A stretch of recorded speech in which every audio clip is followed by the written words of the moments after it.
하나님을 찬양하며 예배 드립시다.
다 함께 첫 번째 독서 말씀을 교독한 후 자리에 앉아 종소리와 함께 말씀을 묵상하겠습니다. 우리가 주님을 알자, 애써 주님을 알자.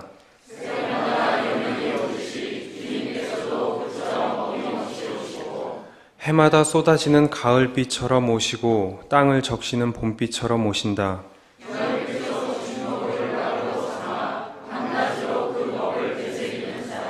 그에게 안 될 일이 무엇이랴.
다 함께 공동체 기도를 드립니다.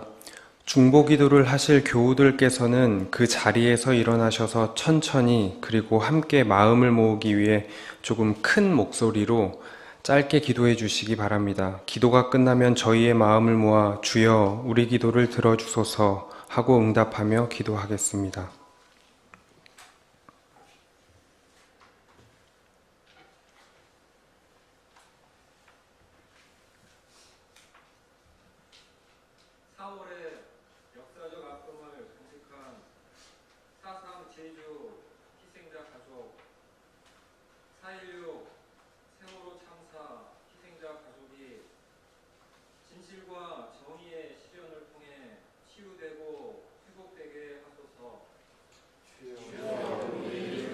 들어주소서.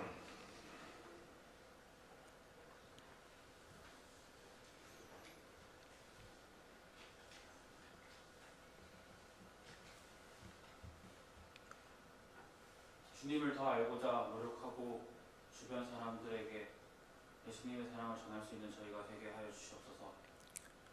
주여 우리 기도를 들어주소서.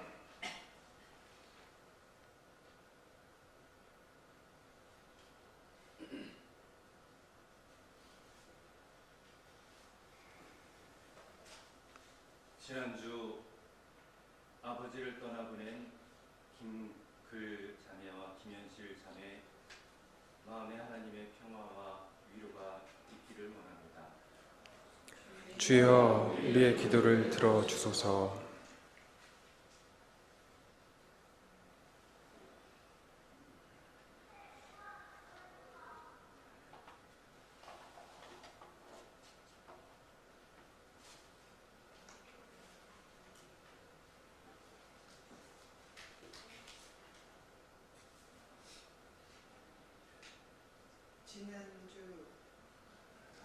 고성에 일어났던 산불 피해자들의 안전과 회복을 위해 기도합니다.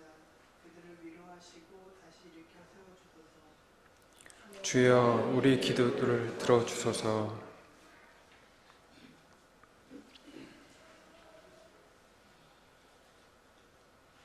우리는 추방 생활을 마치고 오늘 장님이 저희와 곁에 돌아왔습니다. 감사드립니다. 앞으로의 치료 과정도 주님께서 함께하여 주옵소서. 주여 우리 기도를 들어주소서.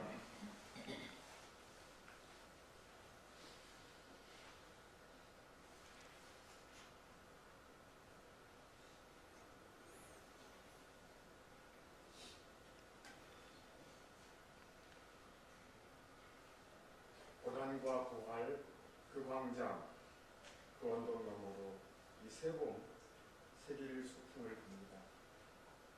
주님 이를 불쌍히 여기사 우리를 당신의 부르로 주소서. 당신이 그리 사셨듯 상처받는 치유자들로 살게 하여 주시옵소서. 주여 우리 기도를 들어주소서.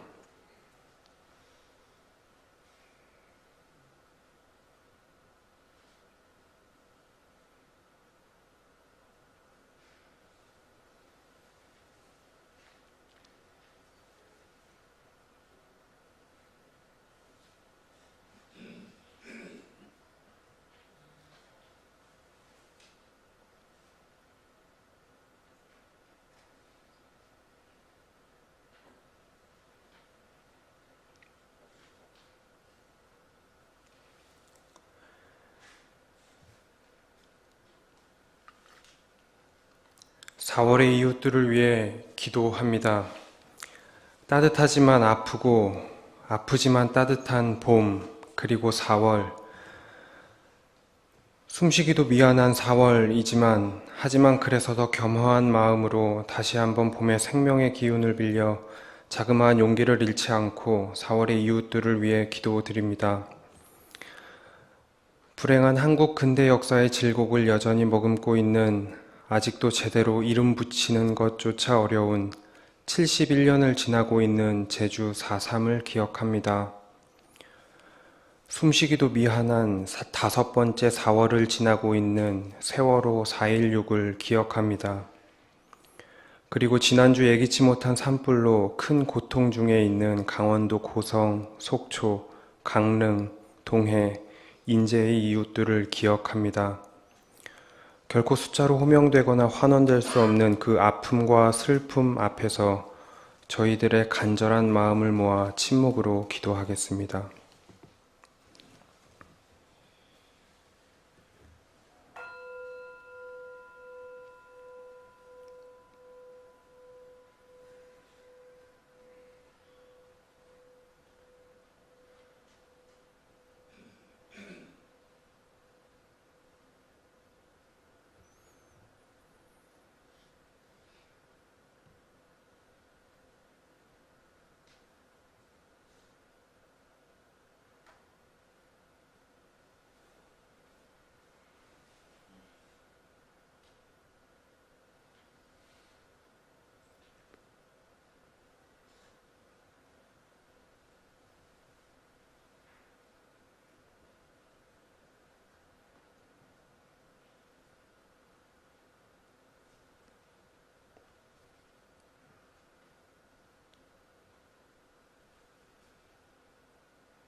주님, 깊어가는 사순절을 보내고 있기에 그 진실과 그 슬픔의 무게가 더 무겁습니다.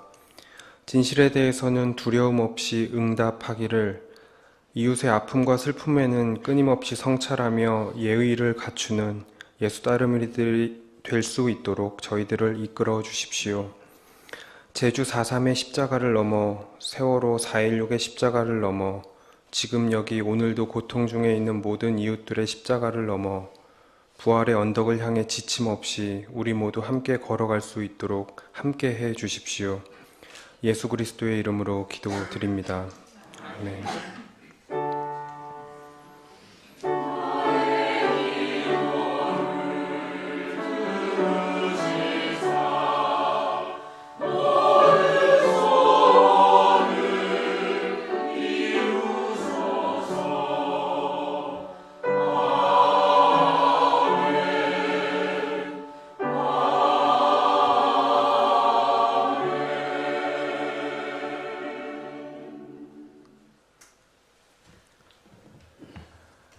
전공자 자매님께서 두 번째 독서 말씀을 봉독해 주시겠습니다.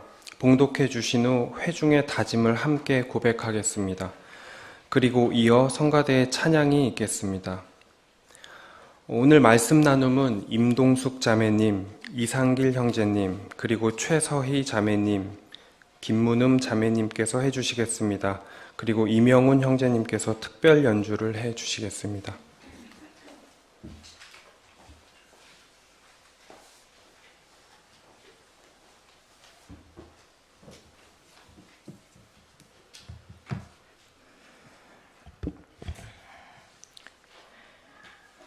우리가 주님을 알자. 애써 주님을 알자. 새벽마다 여명이 오듯이 주님께서도 그처럼 어김없이 오시고 해마다 쏟아지는 가을빛처럼 오시고 땅을 적시는 봄빛처럼 오신다. 주님께서 주신 법을 낙으로 삼아 밤낮으로 그 법을 되새기는 사람, 그에게 안 될 일이 무엇이랴? 냇가에 심어진 나무 같아서 그 잎사귀가 시들지 아니하고 제철 따라 열매 맺으리.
안녕하세요. 네, 안녕하세요. 저는 교회에 출석한 지 3년이나 되었는데도 한 달 전까지만 해도 스스로를 새신자로 착각했던 임동숙입니다. 지난 3월 초 정 원장님께서 봄에 대한 말씀 증거를 제안하셨어요. 느닷없는 제안에 정말 깜짝 놀랐는데 새신자 명찰을 떼라는 사인처럼 느껴지더라고요. 그래서 그 후 구역 예배에도 참석하고 오늘 이 자리까지 서게 되었습니다. 2019년 저의 봄은 이렇게 교회 안으로 한 발자국 쑥 들어오면서 열렸고, 사진가 크리스 조던의 전시장에서 우연히 만나게 된 다큐멘터리 알바트로스를 보면서 깨어나기 시작했습니다. 가장 멀리, 가장 오래 난다는 전설 같은 새 알바트로스가 북태평양 작은 섬 미드웨이에 잠시 머물며 짝을 만나 사랑을 나누고, 알에서 깨어난 새끼들이 바다를 향해 날아갈 때까지의 여정을 기록한 영상. 알바트로스는 정말 아름다웠지만 처참했고 그래서 슬펐습니다. 영혼과 영혼이 교감을 이룬 듯 땅바닥에 엎드린 채 그들의 삶을 기록하는 작가의 카메라를 바라보는 새들의 눈빛은 정말 처연했지요. 구슬프게 들려오는 구애의 노랫소리와 우아한 춤 동작에 스며드는 석양빛, 바다에 떠다니던 플라스틱을 어미로부터 받아먹은 어린 새들이 죽어가는 모습, 죽은 새의 가슴을 갈라서 플라스틱 조각들을 하나하나 제거한 후 무덤을 만들고 애도 의식을 치르는 작가의 떨리는 손, 그리고 뒤뚱뒤뚱거리며 몇 차례에 걸쳐 날개를 시도하던 어린 새가 태풍의 바람을 이용하여 마침내 비상하는 장면 등은 혼돈과 모순 속에서도 존재하는 생명의 경이로움 그 자체였습니다. 작가의 시선 따라 피어나는 풍경과 음악이 조화를 이루며 감동을 자아냈던 영화 속 장면들을 며칠이 지나도 쓰러지지 않더군요. 그리고 봄날의 아지랑이처럼 자꾸 한 단어가 떠올랐습니다. 사랑입니다. 영화에서는 새끼새가 안간힘을 쓰며 알을 깨고 나오는 장면을 롱타임으로 보여줍니다. 스스로 알을 깨고 나오지 못하면 어차피 날개에 힘이 없어서 세상에 나와도 살 수 없기 때문에 어미새들은 절대로 알을 쪼아주지 않는다고 합니다. 그러나 새끼가 알에서 깨어나 세상으로 나오기를 간절히 기다리며 외부의 적으로부터 보호하고 응원의 노래를 들려준다는 나레이션이 참으로 인상적이었습니다. 그동안에도 다양한 채널을 통해 새들의 부화 과정을 보았으니 사실 그 장면이 그리 새삼스러운 것도 아닌데 유난히 왜 그 장면에서 그렇게 가슴이 먹먹해졌는지는 글을 쓰면서 알게 되었습니다. 기다림이 품고 있는 사랑의 기운이 비로소 제 가슴에 스며든 것이지요.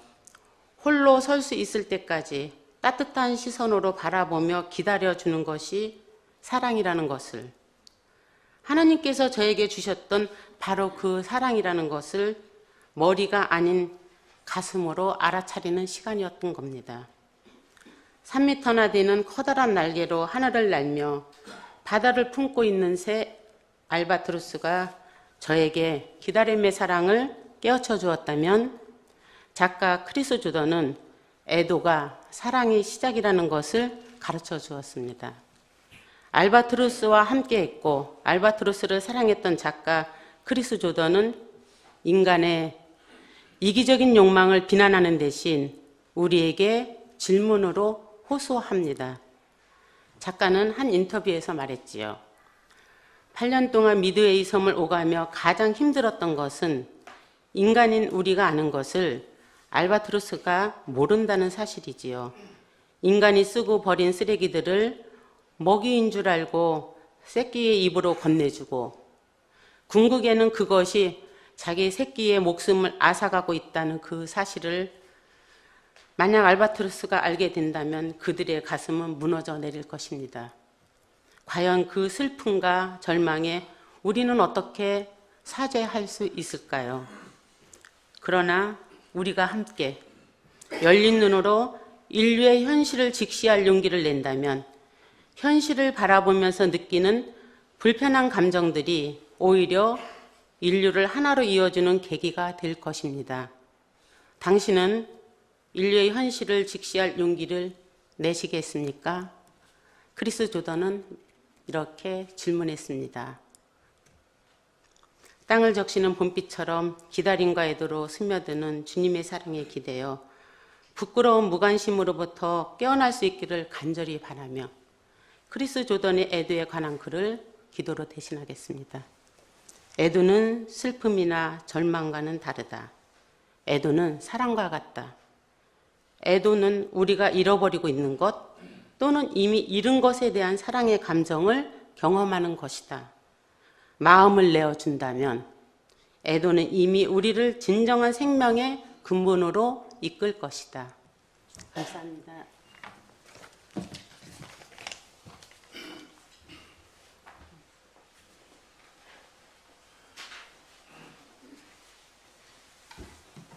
오늘따라 성가 너무 좋습니다. 예. 제가 준비한 글 읽도록 하겠습니다. 오늘은 한국 현대사의 신사 참배 반대에 앞장선 이기선 목사와 병영교회에 대해서 말씀드리려고 합니다. 며칠 전에 제가 태어난 울산 병영에 가서 3.14와 최은배 선생님 생가 기념관을 들러봤습니다. 그 기념관에는 놀랍게도 제 할아버지와 큰할아버지 영정도 놓여 있습니다. 울산 병영에는 4월 4일부터 6일까지 3.1 만세운동 기념 행사와 재연 행사가 있는데 올해는 100주년 기념이고 해서 한번 가봤습니다. 그리고 그 기념관 바로 근처에는 병영교회가 있는데 제가 어릴 때부터 다니던 교회입니다. 제가 병영에서 태어났지만 아버님이 교사여서 어릴 적 여러 곳을 다니다가 초등학교 시절은 울산 방어진에서 보냈고 그리고 중학교에서 고등학은 병영 할아버지 댁에 다시 와서 이 교회를 다니게 됐습니다. 그 방어진 교회에서도 교회를 다닐 때 몰랐는데 최근에 이 글을 준비하면서 알게 된 사실은 방어진 교회는 손양은 목사가 전도사 시절에 개척했다는 것을 이번에 알게 되었습니다. 제가 다녔던 이 병영교회는 원래 124년 된 교회로 울산에서 가장 오래된 교회입니다. 병영이란 논산훈련소나 군사령부 같은 곳인데 태종 때 병영성을 축성해서 고종 때까지 477년을 이어왔습니다. 그런데 조선 말기 단발령과 태양력 사용 등의 개혁 조치와 함께 군사 제도가 바뀌면서 이 경상자도 병영이 1895년에 폐쇄되었습니다. 그 당시에는 경상도가 남북이 아니라 낙동강을 경계성으로 해서 경상자도와 우도로 나뉘는데 여기에 병마절도사가 있었습니다. 병영교회는 1895년 그 해에 세워졌습니다. 병영이 폐쇄되면서 군수지원 사업으로 생활하던 주민들이 삶이 혼란에 빠졌을 때 병영 주민인 이희대라는 분이 자기 집에 호주 선교사를 초청해 예배를 드리고 그 집에 예배당으로 헌납하면서 병영교회의 역사가 시작되었습니다. 그 후 20년 동안 호주 선교사들과 왕길기, 영문면은 겔손 앵글이라고 합니다. 목사님이 와서 목회를 하고 세례를 주고 했었는데 1917년에 이르러 처음으로 조선인 목사가 여기에 이 교회에 부임하게 됩니다. 그런데 그분이 이기선 목사님이십니다. 참고로 왕길지 목사는 독일 태생으로 호주인과 결혼해서 호주에서 한국 선교사로 파송되어서 부산에서 1900년부터 1916년까지 또 평양에서 1919년에서 1937년까지 평양신학교와 숭실대학에서 교수로 재직했습니다. 이기선 목사는 1878년생 평안북도 박청 출신으로 포목상을 하다가 평양신학교를 입학해서 1919년에 졸업과 함께 평북 어주군 영신교회에서 심호하다가 남쪽에 복음 전도가 필요하다고 생각하여 남하해서 1917년에 병영교회에 와서 1920년까지 심호하게 됩니다. 그런데 이기선 목사가 이 교회를 맡고 있던 1919년 병영에서도 독립만세운동이 일어났습니다. 이 교회 교인들 다수가 만세운동에 참가했습니다. 병영 3인 운동을 이끈 지도자 청년의 22명 가운데 이문조, 이현우 두 사람이 병영교회 신자였습니다. 그리고 교인은 아니었지만 제 할아버지 형제분들도 같이 주동해서 일본 경찰에 체포돼 모진 고문을 당하고 대구 감옥에서 옥고를 치렀습니다. 울산에서 부산까지 호송은 그 유명한 악질 고독술 순사가 했다고 합니다. 고독술은 1918년에 경남 순사 교습소에 지원했는데 정식 순사 발령 전이었습니다. 이기선 목사는 3.1운동 다음 해 병영교회를 떠나 김해업 교회를 가게 됩니다. 여기서 주기철이라는 청년을 만나게 됩니다. 당시 이기선 목사는 42세였고 주기철 청년은 22세였습니다. 주기철은 1897년생으로 1916년 이곳 오산학교를 졸업 후 고향 진천 웅천으로 내려가 다시 서울로 와서 연희전문학교를 입학하게 됩니다. 그리고 입학한 지 얼마 되지 않아서 눈병을 앓기 시작해서 마침 또 가정 형편도 어렵고 해서 다시 웅천으로 귀향을 해서 아버지가 장로인 웅천교회에 다녔는데 이때 이기선 목사는 가끔씩 웅천교회에 와서 설교를 하였습니다. 그리고 중매도 하였고 주례를 썼다고 합니다. 이기선 목사는 1930년에 평부 무원면 백마교회로 시무지를 옮겼고 다음에 북하동 교회로 가서 심화하실 때 신사참배 문제를 당하게 됩니다. 신사참배 문제는 일제강점 초기부터 제기되어 왔는데 1925년 서울 남산에 조선신궁을 건립하고 1933년에 들어서는 전시체제를 강화하면서 신사참배를 일제가 강요하게 되었습니다. 그러다가 여러 가지 신사참배 사건이 발생되었는데 일제는 1938년에 들어서 각 노예별로 신사참배를 강제 유도하기 시작했는데 이런 분위기에서 1938년 9월 9일 평양 서문박 예배당에서 제27회 조선예수교 장로회 총회가 개최되어 이기성, 주기청, 김선두 등 신사참배 반대 지도자들을 구금시켜놓고 불법적으로 가결하게 됩니다. 이 사건 후 총회에 이런 결의를 불구하고 끊임없이 신사참배 반대 운동이 일어났는데 평안북도는 이기선 목사, 평안남대는 주기철 목사, 경상남대는 한상동 목사, 전라남대는 손양원 목사, 만주는 한무선 선교사 등이며 목회자들만 아니라 많은 교인들이 경찰에 체포되어 투옥되고 심한 고문을 받았는데 결국 해방을 앞두고 1944년 평양 감옥에서 주기철 목사는 순교하게 됩니다. 그리고 이기선 목사님과 손양원 목사는 1950년에 순교를 하게 됩니다. 주기철 목사가 신사참배 반대운동을 했던 신학적 기초를 당시 이기선 목사라고 본다고 합니다.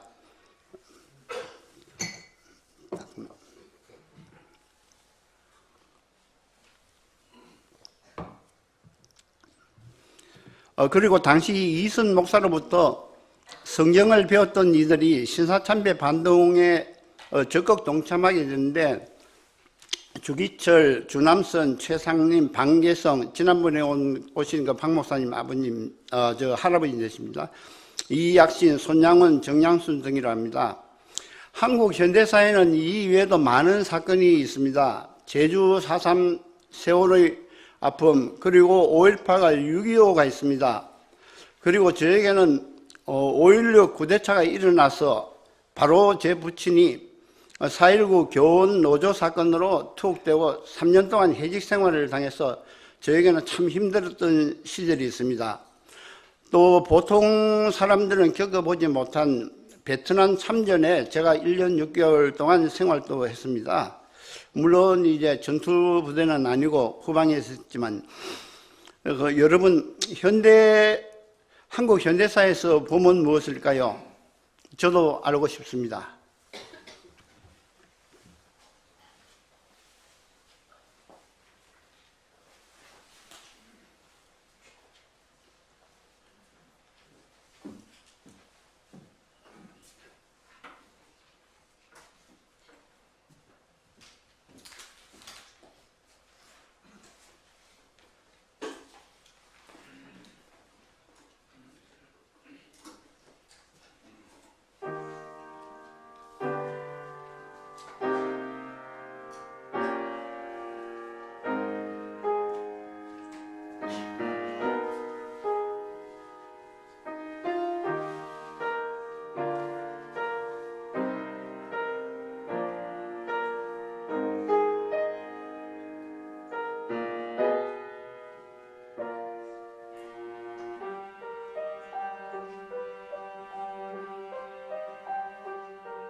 네, 세길교인 최서희라고 하고요.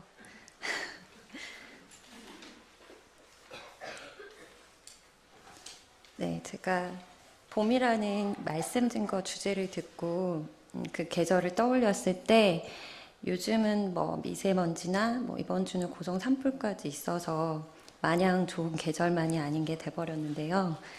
그래도 우리 마음속에 봄이 온다는 것은 추운 겨울이 지나고 따뜻한 봄날, 뭐 좋은 계절이 돌아온다는 느낌이잖아요. 네, 숫자 16이 큰 의미가 있는 건 아니고요. 제가 직장 생활 16년 차예요.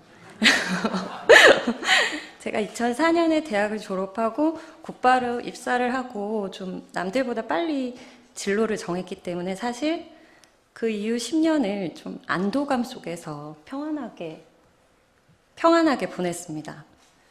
그래서 이때를 좀 봄날이라고 표현을 해봤는데요. 남들이 좀 청춘의 고민을 할 시간에 사실 미래에 대한 불안감보다는 좀 빨리 이룬 성취감, 안도감 속에 좀 살았던 것 같아요. 그런데 지난 6년 사이에 좀 변화가 있었습니다. 네, 제가 봄도 없는 북극곰을 좀 그려봤는데 엄마가 되면서 생각지 못한 혹한기가 찾아왔어요. 근데 이유가 사실은 이 불안이라는 감정 때문이었거든요. 그러니까 그 전에 이런 불안감을 느낄 이유는 별로 없었던 것 같았어요. 근데 양육과 일을 두 가지를 동시에 하게 되니까 이제 뭘 해도 불안한 거예요. 다 제대로 하지 못하고 있다는 그런 불안은 일상을 집어삼키기에 충분했습니다. 그래서 부단히 이 둘의 균형을 맞춰서 다시 안정을 찾아야겠다, 행복으로 다시 돌아가겠다라고 정말 열심히 노력을 했거든요. 그런데 어느 정도 6년이 지나서 균형도 찾았어요. 근데 행복하지 않은 거예요. 이렇게 균형을 맞추면 저는 행복할 줄 알았는데 안정이 돼가는데 행복한 게 아니라 매일매일 너무너무 힘든 생활을 하고 있는 거죠, 제가. 그래서 이렇게는 더 이상 살 수가 없겠구나라고 생각하게 됐습니다. 그래서 이제 진짜 행복이 어디에 있을까? 나를 위해서 그리고 내 사랑하는 가족을 위해서 적극적으로 고민을 하기 시작했어요. 그래서 여기 제가 봄날의 피크닉이라고 이름을 붙여봤는데요. 이 봄날 짧은 아이들과의 여행, 제가 일상을 정말 균형을 잡기 위해서 막 피곤함으로 보낸 일상이 아니라 봄날의 피크닉처럼 짧고 아름다운 순간이 떠오르더라고요. 워킹맘으로 완벽해지려는 노력 말고 아이와 가족과 함께했던 소중한 순간들이 제가 지난 10년 동안 혼자일 때 단 한 번도 느껴보지 못했던 행복한 순간들이 떠오르면서 힘들다고 불평했던 저 자신을 돌아보게 됐습니다. 나눠주신 성구 말씀에 애써 주님을 알면 봄비처럼 주님이 오신다고 나와 있더라고요. 제가 이런 영적인 연습이 돼 있었다면 불안이 찾아온 것을 불행이라고 생각지 않고 아이와의 행복한 매 순간을 만끽할 수 있었을 텐데라는 생각이 들었습니다. 네, 수동적으로 주어진 매일 안정된 삶을 살았던 제 젊은 날의 봄날이 일장춘몽처럼 사라진 지금에 와서 꿈에서 깬 저는 엄마로 흔들리는 꽃처럼 여전히 불안을 느끼지만 그럼에도 이제는 행복을 만끽할 수 있게 되었습니다. 봄이 찾아오는 길목에서 세계일 가족분들과 어리석었던 제가 최근에야 비로소 깨달은 행복해지는 방법을 나누고 싶었습니다. 감사합니다.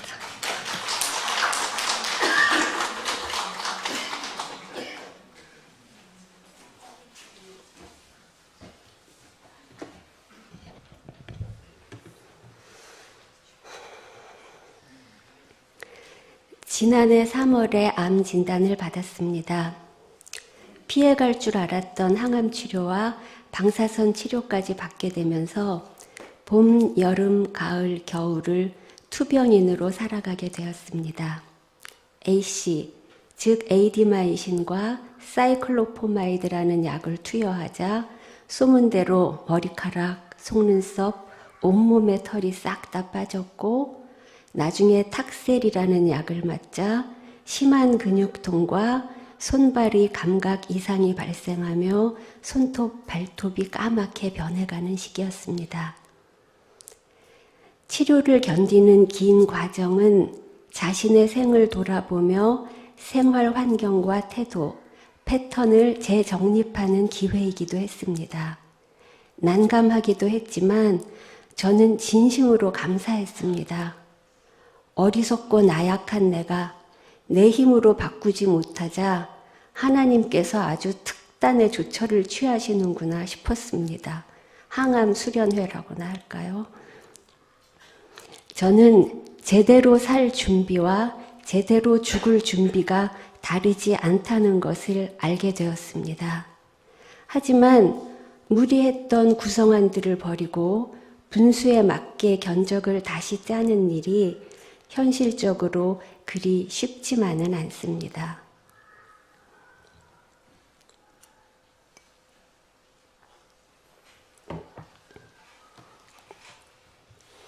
사랑은 분리됨에 있으며 진정한 사랑은 느낌이 아니고 서로를 성장시키는 행위라는 내용으로 20대의 저에게 큰 힘을 주었던 아직도 가야 할 길이라는 책의 저자 스카펫 선생이 인간의 어리석음과 실책에 대해 표현하기를 목욕물 버리려다 아기까지 버린다 라고 했던 말도 떠올랐습니다. 무엇을 버리고 무엇을 취해야 하는 것일까요? 마취 상태로 11시간 이상 진행되는 수술을 받고 나오면서 돌아가신 엄마를 겪었습니다. 놀랍게도 저는 저희 엄마처럼 양미간을 마구 찌푸리며 잠시 저희 엄마가 되어 있었습니다. 엄마의 눈으로 나라는 인간을 보는 신기한 경험을 한 것이죠. 분리가 아닌 연결이었습니다. 엄마의 눈과 나의 눈 사이, 그 블라인드 지점에 이를테면 살려야 할 아기가 숨어 있었습니다. 실향민이자 여성가장으로 세상과 싸우는 미션을 수행하느라 폭력적이 되어가며 포기했던 엄마 자신의 꽃봉오리. 그런 엄마의 조수 역할을 하며 매맞는 딸로 사느라 감춰두었던 나의 꽃봉오리가 그 캄캄 어둠 속에 버려져 있더라고 하면 맞는 표현일까요? 1차 항암 주사 후 극심한 구토증으로 고통받을 때 문득 우리 집에 많이도 있는 하얀 사기 그릇들이 싫어졌더랬습니다. 딸애는 독일 유학 중이고 혼자 전투태세를 불사르며 진수성찬을 차려 먹으려 애쓰던 중이었죠. 이 그릇은 아득히 오래전 저 결혼할 때 엄마가 어디 빚받을 곳에서 돈 대신 집어온 그릇 세트였고 엄마는 그걸 제 혼수로 떡하니 해줬던 것인데요. 저는 기능적으로 아직 멀쩡하고 유행을 타지 않는 빛깔과 디자인이라는 이유로 세상에 30년 동안 그 그릇을 사용해 오고 있었습니다. 네, 필수적이지 않은 가변적인 취향 따위에 돈 쓰기를 꺼려해왔던 것인데요. 이제 저는 외치고 있었습니다. 난 이 그릇을 좋아하지 않아. 나에게도 취향이라는 게 있다고요. 라고 말이죠. 첫 항암의 충격으로 눈을 제대로 뜨기도 힘든 몸을 이끌고 저는 동네 그릇 상점에 갔습니다. 다행히 2층에 제 마음에 드는 접시가 있더군요. 지중해 풍의 푸른 빛이 도는 균질하지 않은 질감의 접시. 한 판매원이 매만지는 저를 보며 그 접시는 그 거뭇거뭇한 부분이 참 매력적이지요 하더군요. 세트를 살 엄두는 못 냈지만 저는 단품 한 개를 장만했고 그 푸른 접시를 볼 때마다 사소한 행복감이 올라왔습니다. 고기와 야채를 열심히 담아 먹었죠.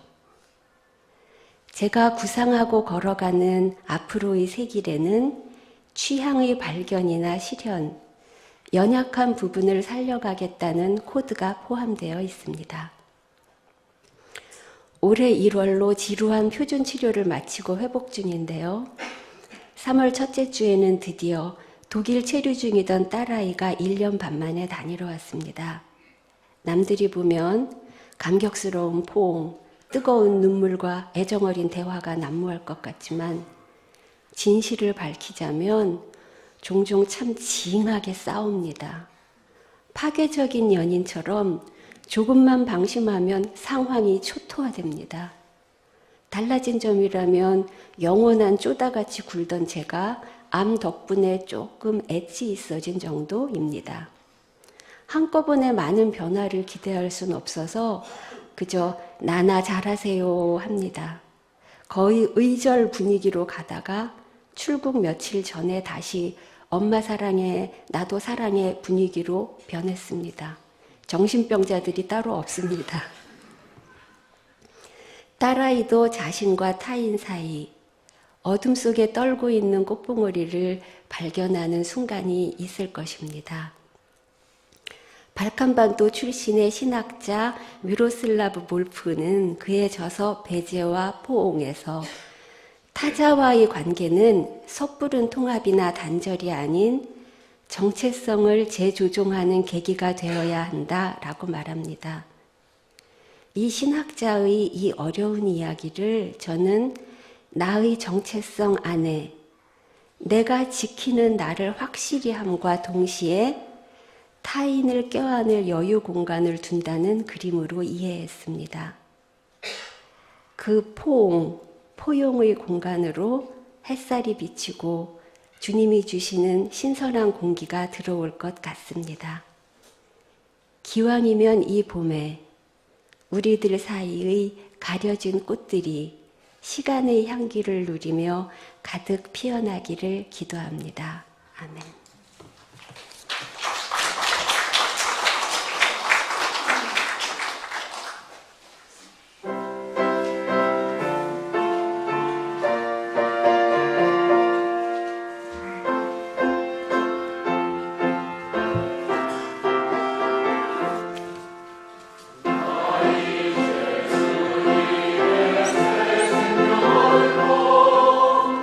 내 것은 지나고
함께 봉헌하시겠습니다.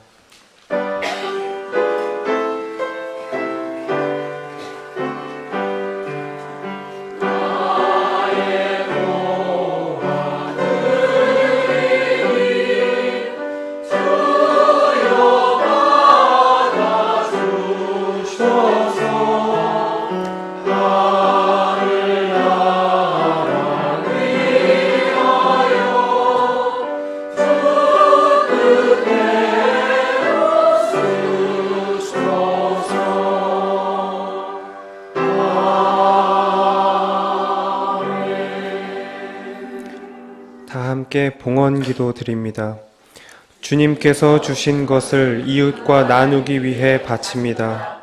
이 땅의 정의, 평화, 생명을 위해 쓰이게 하소서.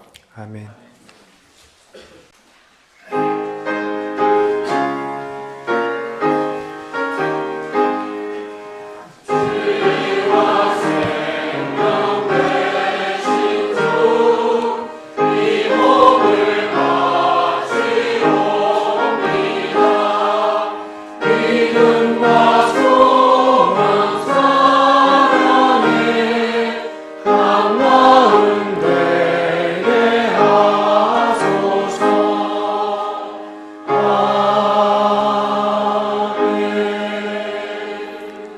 다 함께 새길 신앙을 고백할 때 김희수 형제님께서 이끌어 주시겠습니다.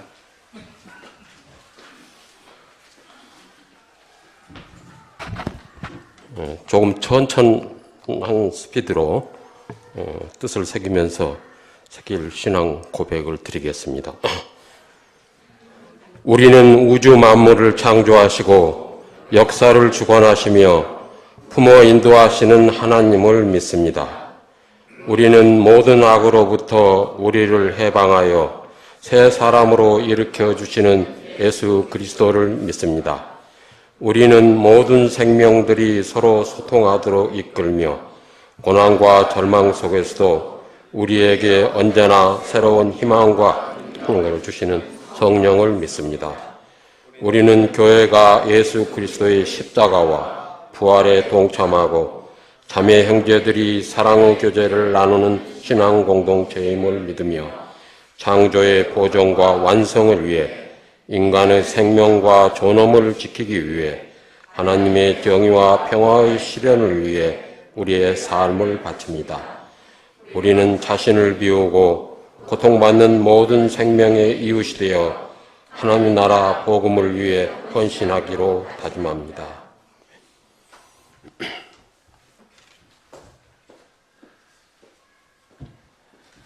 새길 신앙을 다시 한번 우리의 삶의 새김과 동시에 세상을 향한 예배를 시작하며 다짐하겠습니다.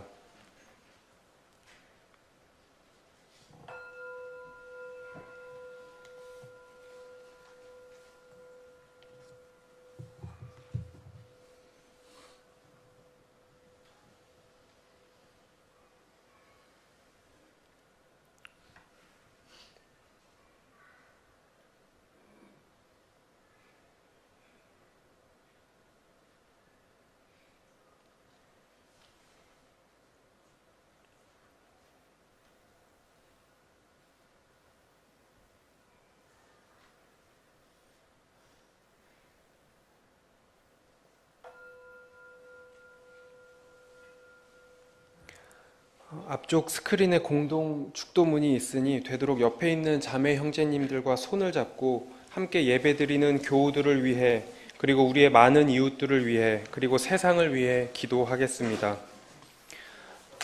주 예수 그리스도의 은총과 하나님의 사랑과 성령께서 이루어 주시는 친교를 고통받는 이웃과 그들의 곁이 되고자 하는 우리가 함께 누리기를 빕니다. 아멘.